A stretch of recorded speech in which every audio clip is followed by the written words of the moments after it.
আজকের গুরুত্বপূর্ণ আঞ্চলিক সংবাদে সবাইকে জানাই স্বাগতম। আজ ৪ সেপ্টেম্বর বৃহস্পতিবার। আজকের সন্ধ্যার বিশেষ বিশেষ খবর হলো রাঙ্গিরহাটি নেতাজি মূর্তি পেছনের জাতীয় পতাকা অর্ধনির্মিত, সামাজিক মাধ্যমে তুলপাড়। অবৈধ বৃক্ষ নিধনেই বন্যা, ৪ রাজ্য ও কেন্দ্রকে সুপ্রিম কোর্টের নোটিশ, ৩ সপ্তাহে জবাবদিহি তলব। সিএএতে নাগরিকত্ব পেয়েছেন মাত্র ৩ জন, আইনের প্রাসঙ্গিকতা নিয়ে প্রশ্ন তুলে দিলেন খুদ মুখ্যমন্ত্রী হিমন্ত। জিএসটি নিয়ে বড় সিদ্ধান্ত কেন্দ্রের, শূন্য হচ্ছে স্বাস্থ্য ও জীবন বীমা। শিক্ষক দিবসে বরাক থেকে একমাত্র রাজ্য পুরস্কার পাচ্ছেন হাইলাকান্দির শিক্ষক সুফিয়ান। জেলার নাম পরিবর্তন ইস্যুতে ডাকা বন্ধের বিরুদ্ধে সরব বিজেপি। এবং সর্বশেষ খবরটি হলো হাইলাকান্দিতে অরুণোদয় সুবিধা প্রাপক বাছাইয়ে আজব কাণ্ড, দিব্যাঙ্গরাও বঞ্চিত। এবারে শুনুন বিস্তারিত খবর। শিলচর রাঙ্গিরহাটি পয়েন্টে নবনির্মিত নেতাজি মূর্তি পেছনে দীর্ঘ এবং বিশাল একটি জাতীয় পতাকা রয়েছে। আজ সকালে হঠাৎ করে দেখা যায় জাতীয় পতাকাটি অর্ধনির্মিতভাবে রয়েছে। এ নিয়ে সামাজিক মাধ্যমে তুলপাড় শুরু হয়েছে। সামাজিক মাধ্যম ফেসবুকে রাজু দাস নামের এক প্রোফাইলে ভিডিওটি আপলোড হয়। এরপর বিভিন্ন ব্যক্তি তাদের মতামত প্রকাশ করতে থাকেন। এভাবে হঠাৎ করে জাতীয় পতাকাটি অর্ধনির্মিত হওয়ায় অনেকেই বিরূপ মন্তব্য করেছেন এবং জাতীয় পতাকার মর্যাদাহানীয় বলে অভিযোগ তুলেন। তবে এ নিয়ে স্থাপনা কমিটির কোনো মন্তব্য পাওয়া যায়নি। পরবর্তী খবর, অবৈধ বৃক্ষ নিধনেই বন্যা, ৪ রাজ্য ও কেন্দ্রকে সুপ্রিম নোটিশ, ৩ সপ্তাহে জবাবদিহি তলব। বন্যায় বিপর্যস্ত রাজধানী দিল্লি সহ উত্তর ভারতের ৪ রাজ্য। এই অবস্থায় নির্বিচারে গাছ কাটা নিয়ে কেন্দ্র এবং ওই ৪ রাজ্যের প্রশাসনকে তুলোধনা করল সুপ্রিম কোর্ট। অবৈধ বৃক্ষ নিধন নিয়ে শীর্ষ আদালতের এদিন মন্তব্য করে প্রকাশ্যে আইন ভাঙা হচ্ছে। এই বিষয়ে ৪ রাজ্য এবং কেন্দ্রীয় সরকারকে নোটিশ পাঠিয়ে জবাবদিহি চাইল ২ বিচারপতির বেঞ্চ। মেঘভাঙ্গা বৃষ্টি, বন্যা, ১০ মৃত্যু হচ্ছে মানুষের, ভেঙে পড়ছে যোগাযোগ ব্যবস্থা। উত্তরাখণ্ড, হিমাচল প্রদেশ, জম্মু কাশ্মীর, পাঞ্জাবের পর একটানা ভারী বর্ষণে বিপর্যস্ত দিল্লি। রাজধানী লাগোয়া নয়ডা, গুরুগ্রাম, গাজিয়াবাদ এবং ফরিদাবাদও জলে ভাসছে, বিপর্যস্ত যোগাযোগ ব্যবস্থা। গতকাল নয়াদিল্লি বিমানবন্দরের ৩৪০টি উড়ান দেরিতে ওঠানামা করেছে। যমুনার জল বিপদসীমার উপরে বইছে। এই অবস্থায় আজ বন্যা এবং এলাকায় অবৈধভাবে গাছ কাটার ঘটনায় স্বতঃপ্রণোদিত মামলা উঠে প্রধান বিচারপতি বি.আর. গাভাই এবং বিচারপতি কে বিনোদ চন্দ্রনের বেঞ্চে। শুনানির সময় প্রধান বিচারপতি বলেন, আমরা অভূতপূর্ব বৃষ্টিপাত এবং বন্যা পরিস্থিতির মুখোমুখি। পাঞ্জাব, উত্তরাখণ্ড, হিমাচল প্রদেশ এবং জম্মু ও কাশ্মীরের মতো রাজ্যগুলিকে নোটিশ জারি করা হচ্ছে। বর্তমান পরিস্থিতির সঙ্গে নির্বিচারে গাছ কাটার সম্পর্ক রয়েছে বলেই মনে করেন বিচারপতি বি.আর. গাভাই। তিনি বলেন, প্রাথমিকভাবে মনে হচ্ছে অবৈধভাবে গাছ কাটা চলছে। যোগ করেন, এটি অত্যন্ত গুরুতর সমস্যা বলে মনে করছি। প্রধান বিচারপতি বলেন, পাঞ্জাবে আস্ত গ্রাম এবং ক্ষেত বন্যায় ভেসে গিয়েছে। যোগ করেন, উন্নয়ন এবং প্রাকৃতিক সম্পদের সুরক্ষার মধ্যে ভারসাম্য বজায় রাখা দরকার। সম্প্রতি সংবাদ মাধ্যমের প্রতিবেদনে উল্লেখ করা হয়েছে, হিমাচলের নদীতে প্রচুর পরিমাণে তক্তা ভাসতে দেখা গিয়েছে। আদালত সলিসিটর জেনারেল তুষার মেহতাকে এই সমস্যার সমাধানের নির্দেশ দিয়েছে। সুপ্রিম কোর্ট জানিয়েছে সরকারকে ৩ সপ্তাহের মধ্যে নোটিশের জবাব দিতে হবে। শুনানি চলাকালীন সলিসিটর জেনারেল মন্তব্য করেন, দুর্ভাগ্যবশত আমরা প্রকৃতির সঙ্গে বড্ড বেশি অন্যায় করে ফেলেছি, এখন পাল্টা আঘাত আসছে। পরবর্তী খবর, সিএএতে নাগরিকত্ব পেয়েছেন মাত্র ৩ জন, আইনের প্রাসঙ্গিকতা নিয়ে প্রশ্ন তুলে দিলেন খুদ হিমন্ত। সিএএ নিয়ে নতুন সিদ্ধান্ত জানিয়েছে সরকার। সোমবার রাতে নয়া বিজ্ঞপ্তি জারি করেছে কেন্দ্রীয় স্বরাষ্ট্র মন্ত্রক। সেই বিজ্ঞপ্তিতে আবেদনের সময় ১০ বছর বাড়িয়ে ২০২৪ সালের ৩১ ডিসেম্বর করা হয়েছে। এর মধ্যেই আসামের মুখ্যমন্ত্রী হিমন্ত বিশ্ব শর্মা জানালেন, এ পর্যন্ত এই আইনে মাত্র ৩ জন নাগরিকত্ব পেয়েছেন। বস্তুত আইনের প্রাসঙ্গিকতা নিয়েই প্রশ্ন তুলেছেন তিনি। নাগরিকত্ব সংশোধন আইনের অধীনে আবেদনের জন্য ভারতে প্রবেশের শেষ সময় ২০২৪ পর্যন্ত বৃদ্ধি করার ঘোষণা হওয়ায় একদিন পরেই হিমন্ত জানিয়েছেন, সিএএতে আসামে এখনো পর্যন্ত মাত্র 3 জন বিদেশি নাগরিকত্ব পেয়েছেন। পাকিস্তান, বাংলাদেশ এবং আফগানিস্তানে ধর্মীয় নিপীড়নের শিকার হয়ে ভারতে আসা অমুসলিম শরণার্থীদের নাগরিকত্ব দিতে আনা হয়েছে সংশোধিত নাগরিকত্ব আইন। নতুন নির্দেশের আগে এই আইনে ভারতে প্রবেশের জন্য শেষ তারিখ ছিল 31 ডিসেম্বর 2014। সিএএ প্রশ্নে শেষ তারিখ বাড়ানো আসামের জন্য বিশেষভাবে গুরুত্বপূর্ণ। এই রাজ্যের মানুষের মধ্যে সবসময় আশঙ্কা ছিল যে বহু বিদেশি নাগরিক এই আইনের জুড়ে ভারতের নাগরিকত্ব পাবেন।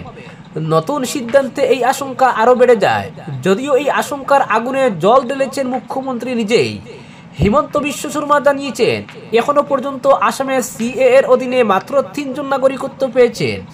এই আইন ঘিরে যে আশঙ্কা তৈরি হয়েছে তাকে গুরুত্ব না দিয়ে মুখ্যমন্ত্রী বলেন, আসামে 20-25 লক্ষ মানুষ নাগরিকত্ব পাবে বলে ব্যাপক হইচই হয়েছিল, কিন্তু মাত্র 12টি আবেদনপত্র জমা পড়েছে।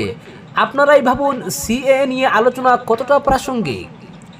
হিমন্ত জানিয়েছেন, আসামে মোট 12টি আবেদন জমা পড়েছে, এর মধ্যে 9টি আবেদন এখনও বিবেচনাধীন। কিন্তু বিরোধীদের আশঙ্কা অমূলক প্রমাণ করতে গিয়ে আসলে এই আইনের সার্বত্তাকেই প্রশ্নের মুখে ফেলেছেন তিনি। হিমন্ত এই বিষয়টিকে গুরুত্ব দিতে না চাইলেও তার বক্তব্য আসলে প্রশ্ন তুলে দিয়েছে সিএএ এর প্রাসঙ্গিকতা নিয়েই। যদি বেশি আবেদন জমা না পড়ে তাহলে এই প্রক্রিয়া চালানোর প্রয়োজনীয়তা কোথায়, সেই নিয়ে প্রশ্ন উঠতে শুরু করেছে রাজনৈতিক মহলে। পরবর্তী খবর, জিএসটি নিয়ে বড় সিদ্ধান্ত নিল কেন্দ্রীয় সরকার। বুধবার জিএসটি কাউন্সিলের মিটিংয়ের পর জীবন ও স্বাস্থ্য বীমা থেকে তুলে নেওয়া হলো জিএসটি। এছাড়াও আরও বেশ কিছু পণ্যে জিএসটির হারের অদল বদল ঘটানো হয়েছে। এতে শতাধিক পণ্যের দাম কমতে পারে, এদিন এই ঘোষণা করেন কেন্দ্রীয় অর্থমন্ত্রী নির্মলা সীতারমণ। পাশাপাশি মাত্র 2টি স্ল্যাবে জিএসটি কার্যকর করার কথা বলা হয়েছে। পুজোর আগে জিএসটি স্ল্যাবে পরিবর্তন হওয়ায় মধ্যবিত্তদের সুরাহা হবে বলেই মনে করা হচ্ছে। তবে জিএসটির নতুন হার আনার পিছনে আমেরিকার নতুন শুল্ক নীতিকেও দায়ী করছেন ওয়াকিবহাল মহলের একাংশ। স্বাধীনতা দিবসের ভাষণে ঘোষণা করেছিলেন জিএসটি ব্যবস্থায় বড় পরিবর্তন করবে কেন্দ্র, দেশের মানুষকে উপহার দেবেন নেক্সট জেনারেশন জিএসটি। প্রধানমন্ত্রীর সেই ঘোষণার বাস্তবায়ন করতে চলেছে চলতি মাসে। বুধবার জিএসটি নিয়ে বড়সড় সিদ্ধান্ত নিল কাউন্সিল। সরকার 12% কর পুরোপুরি বন্ধ করে দেওয়া হয়েছে। 12% করের আওতায় থাকা পণ্য ও পরিষেবাগুলোকে 5% ও 18% শ্রেণীতে ভাগ করে দেওয়া হবে। তার জেরেই একাধিক পণ্যের দাম কমার সম্ভাবনা রয়েছে। অর্থমন্ত্রী নির্মলা সীতারমণ জানান, সাধারণ মানুষের কথা ভেবে নতুন জিএসটি স্ল্যাব করা হয়েছে। দেশের প্রধানমন্ত্রী এমনটাই চেয়েছিলেন। স্বাস্থ্যক্ষেত্রে বড়সড় সুবিধা মিলবে। তিনি আরও দাবি করেন, সব রাজ্যের প্রতিনিধিরা বৈঠকে উপস্থিত ছিলেন। সবার সম্মতিতে নয়া সিদ্ধান্ত নেওয়া হয়েছে আর তা কার্যকর হবে। এদিন কেন্দ্রীয় অর্থমন্ত্রী নির্মলা সীতারমণ সাংবাদিক সম্মেলন করে জানিয়েছেন, জিএসটি শূন্য করে দেওয়া হয়েছে দুধ, পনির, রুটির মতো পণ্যে। জিএসটি মকুব করা হয়েছে ব্যক্তিগত স্বাস্থ্য বীমা এবং ব্যক্তিগত জীবন বীমায়। এছাড়াও জিএসটি 12 থেকে কমিয়ে 5% নামানো হয়েছে মাখন, instant noodle, shampoo, shaving cream, শুকনো খাবারের মতো একাধিক পণ্যে। জিএসটি শূন্যে নামিয়ে আনা হয়েছে 33টি জীবনদায়ী ঔষধের। জিএসটি কমেছে চিকিৎসা ব্যবহৃত বহু পণ্যের।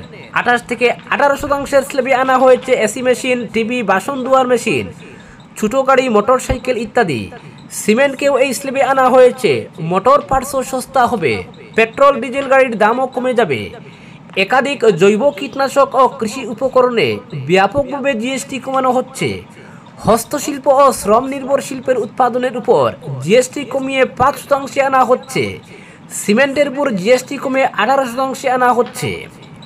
তবে দাম বাড়ছে, অর্থাৎ 40% স্ল্যাবে থাকবে লাক্সারি জিনিসপত্র। দাম বাড়তে চলেছে কোল্ড ড্রিঙ্কস, পান মশলা, গুটখা, সিগারেট, জর্দা, বিড়ির মতো পণ্যে। এই পণ্যগুলিতে 40% জিএসটি বসানো হবে। অর্থমন্ত্রী নির্মলা সীতারমণ জানান, নবরাত্রির প্রথম দিন অর্থাৎ 22 সেপ্টেম্বর থেকে নতুন জিএসটির হার লাগু হবে। কোন কোন জিনিসের দাম কমলো? মাখন, ঘি, cheese, pasta, sauce, coffee, cornflakes, instant noodles, pizza, bread, চর্মজাত দ্রব্য, সার, বস্ত্র, থার্মোমিটার, গ্লুকোমিটার, চশমা, ক্লিনিক্যাল বায়াপার, মেডিকেল অক্সিজেন, 32 ইঞ্চির বড় TV, dishwasher, hair oil, shampoo, shaving cream, toothpaste, toothbrush, pencil, AC, marble পাথর, গ্রেনাইট পাথর, ট্র্যাক্টর, ট্র্যাক্টরের যন্ত্রাংশ, অটোর যন্ত্রাংশ, পরিবহনের জন্য ব্যবহৃত গাড়ি, 3 চাকার গাড়ি, 350 সিসির নিচের বাইকের দাম কমছে। তবে বিলাসবহুল গাড়ির উপর 40% জিএসটি বাড়ছে। 40% জিএসটি কার্যকর হবে বিলাসবহুল সামগ্রী সহ পান মশলা, কোল্ড ড্রিঙ্কস, মদের মতো তামাকজাত পণ্যে। পরবর্তী খবর, জেলার নাম পরিবর্তন ইস্যুতে ডাকা বন্ধের বিরুদ্ধে সরব বিজেপি। করিমগঞ্জ জেলার নাম পরিবর্তন ইস্যুতে বাম দল সহ কয়েকটি সংগঠনের ডাকা বন্ধের বিরুদ্ধে এবার সরব হল শ্রীভূমি বিজেপি। নাম পরিবর্তনের দোহাই দিয়ে পরিকল্পিতভাবে সুপ্ত অভিসন্ধি বাস্তবায়িত করার প্রচেষ্টা চলছে বলে অভিযোগ করেছেন বিজেপি নেতারা। সাধারণ মানুষকে এই বন্ধ বিফল করতে এগিয়ে আসার আহ্বান জানান জেলার বিজেপি নেতৃত্ব। জেলা বিজেপি কার্যালয়ের সাংবাদিক সম্মেলনে প্রাক্তন জেলা সভাপতি সুব্রত বলেন যে বাম দল শ্রীভূমি নামকরণ হয়ে আন্দোলনে নেমেছে, এদের অস্তিত্বই নেই। আজকের দিনে সারা ভারতবর্ষে বিজেপির বিকল্প হিসেবে কোনো এক দল মাথা উঁচু করে দাঁড়াতে পারবে না। শ্রীভূমি জেলায়ও একই অবস্থা, যার কারণে কংগ্রেস সহ বাম দলগুলি একজোট হয়ে বিজেপিকে প্রতিহত করার জন্য এবং রাজনৈতিক অভিসন্ধি পূরণের জন্য এই আন্দোলনের ডাক দিয়েছে। শ্রীভূমি থেকে যে শ্রীহট্ট হয়েছিল সেটা কাদের কূটকৌশলের ফলে সেটা আবারও আজ প্রমাণিত হতে যাচ্ছে। যারা আজকে আন্দোলন করছেন তারা আঙ্গুল দিয়ে দেখিয়ে দিচ্ছেন যে তাদের পূর্বসূরীরাই একসময় শ্রীভূমি নাম মেনে নেননি, আর তাই আজ তারাও এই নাম মেনে নিতে পারছেন না। সে সময় এই দলগুলির পূর্বসূরীরাই শ্রীহট্টের বিরোধিতা করেছিলেন এবং পরবর্তীতে বিভক্ত হয়েছিল শ্রীহট্ট। সেই সময় অগণিত মানুষকে বাস্তুহারা হয়ে আশ্রয় নিতে হয়েছিল এই দেশে এসে। আজকের দিনে বিজেপি সরকার কেন্দ্র ও রাজ্যে ক্ষমতায় আসার পর এই জেলার নাম করিমগঞ্জ থেকে শ্রীভূমি করেছে, আর এ নিয়ে ধর্মঘট আন্দোলন শুরু করেছেন তারা। কেবলমাত্র নাম পরিবর্তন নিয়ে ধর্মঘট করাটাই এই দলগুলির উদ্দেশ্য নয় বলে সন্দেহ প্রকাশ করেন সুব্রত ভট্টাচার্য। এর পেছনে সুপ্ত কোনো পরিকল্পনা রয়েছে বলে তিনি অভিযোগ করেন। তাই জেলার সাধারণ মানুষের কাছে তিনি আহ্বান জানান যাতে এই ধর্মঘট কোনোভাবে সফল না হয়, তার জন্য জেলার মানুষকেই এগিয়ে আসতে হবে। রাজ্যসভার প্রাক্তন সাংসদ মিশন রঞ্জন দাস বলেন, 2024 সালের নভেম্বর মাসে রাজ্য সরকার করিমগঞ্জ জেলার নাম পরিবর্তন করে শ্রীভূমি করেছে, আর দীর্ঘ প্রায় 10 মাস পর আচমকা আন্দোলনের কথা মনে হয়েছে কয়েকটি সংগঠনের। এই জেলাকে প্রথম শ্রীভূমি হিসেবে আখ্যায়িত করেছিলেন বিশ্বকবি রবীন্দ্রনাথ ঠাকুর। যারা আজকে আন্দোলন করছে তারা রবীন্দ্রনাথকে নিয়েও বিভিন্ন কুরুচিকর মন্তব্য অনেকবার করেছে। মিশন বাবু বলেন, ভারতবর্ষের অনেক স্থানের নাম মুঘল ও ব্রিটিশ শাসনকালে পরিবর্তন হয়েছিল। তারা তাদের ইচ্ছামতো বিভিন্ন স্থানের নাম পরিবর্তন করেছিল। কবিগুরুর প্রতি সম্মান জানিয়ে বিজেপি সরকার এই জেলার নামকে শ্রীভূমি করেছে, আর সেটা শুধুমাত্র বিজেপির নয়, এই জেলার অনেক মানুষের দীর্ঘদিনের আকাঙ্ক্ষা ছিল। আজকে যারা এই নামের বিরুদ্ধে আন্দোলন করছে তারাই একটা সময় সিলেটের গণভোটের জন্য আবেদন করেছিল। এই ধরনের মানুষরাই কবিগুরু রবীন্দ্রনাথ ঠাকুরকে এক সময় বণিকদের কবি বলে মন্তব্য করেছিল। কবিগুরুর দেওয়া নামকে মেনে নিতে তারা পারছে না। এই কমিউনিস্টরা এক সময় বলেছিল, আগে জিন্নার দাবি মেনে নাও, তবেই ভারত স্বাধীন হবে। এইসব ইতিহাস আজও অনেকের জানা। সরকার জেলার নাম পরিবর্তন করছে, কিন্তু এর বিরুদ্ধে তো কেউ আদালতে যায়নি। প্রায় 1 বছর পর আচমকা এই আন্দোলনের পিছনে কোনো রহস্য রয়েছে বলে মিশনবাবু মন্তব্য করেন। পরবর্তী খবর, অরুণোদয় প্রকল্পের সুবিধা প্রাপক বাঁচাইয়ে আজব কাণ্ড ঘটেছে হাইলাকান্দিতে।